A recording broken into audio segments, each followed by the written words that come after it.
In the ancient world of Greece, there was a name that echoed through centuries with fear, admiration, and wonder. Not the name of a god, not the name of an emperor, but the name of a man who was almost impossible to kill. This is the story of Achilles, a warrior so powerful that armies trembled at his presence, a hero whose strength rivaled the gods themselves. Yet in the end, he fell like every other human. Because this is not just a story of war, it is a story of human weakness. Achilles was born into destiny. His father, Peleus, was a mortal king of Greece, brave, respected, and feared on the battlefield. But his mother was no ordinary woman. Her name was Thetis, a sea goddess, a being who understood the cruelty of fate far better than humans ever could. From the moment Achilles was born, Thetis was afraid. She knew her son would grow powerful. She knew he would be drawn to war. And she knew one terrifying truth. In the world of men, no warrior lives forever. That fear pushed her to make a decision that would define history. One night, when the world was silent, Thetis carried her newborn son to a mysterious river, a river believed to separate life from death, the river Styx.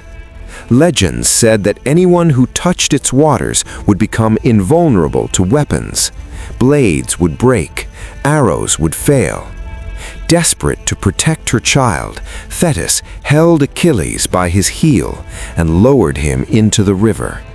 The water touched his head, his chest, his arms, his legs.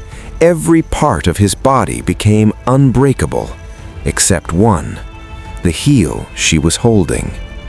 In that single moment, Achilles became nearly immortal, and fate left behind one small opening. As Achilles grew, his power became impossible to ignore. He ran faster than any man. He struck harder than any warrior.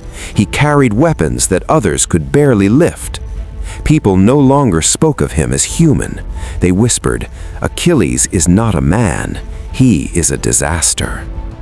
But with great power came pride, and pride often walks hand in hand with destruction. Soon a single event plunged the Greek world into chaos. A woman named Helen, the most beautiful woman of her time, wife of the Spartan king, was taken to the city of Troy by a Trojan prince named Paris. Whether she went by force or by choice, to the Greeks it was humiliation. Kings united, armies gathered, and Troy, a powerful fortified city, was surrounded. What followed was not a short war. It lasted 10 long years. Cities burned, thousands died, yet Troy refused to fall, until the Greeks realized one thing: without Achilles, this war would never be won.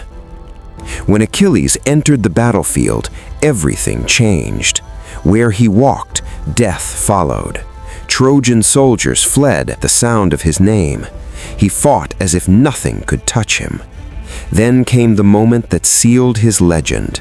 Achilles faced Hector, prince of Troy, defender of the city, a man fighting not for glory, but for his family and his people.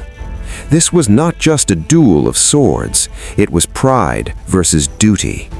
Achilles won, Hector fell, and in that victory, Achilles made a fatal mistake. He believed he was truly invincible.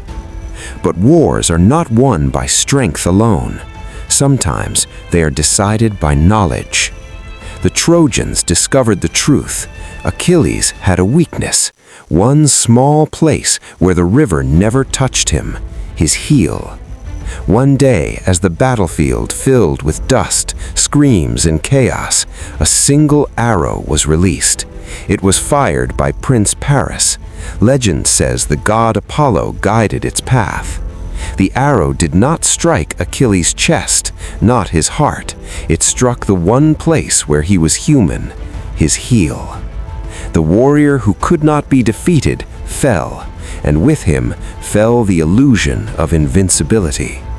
Achilles died not because he was weak, but because he believed he had no weakness. That is why his story survived thousands of years, because it reminds us of a simple truth. No matter how strong you are, no matter how powerful you become, every human has an Achilles heel, and most of the time, our downfall begins the moment we forget that.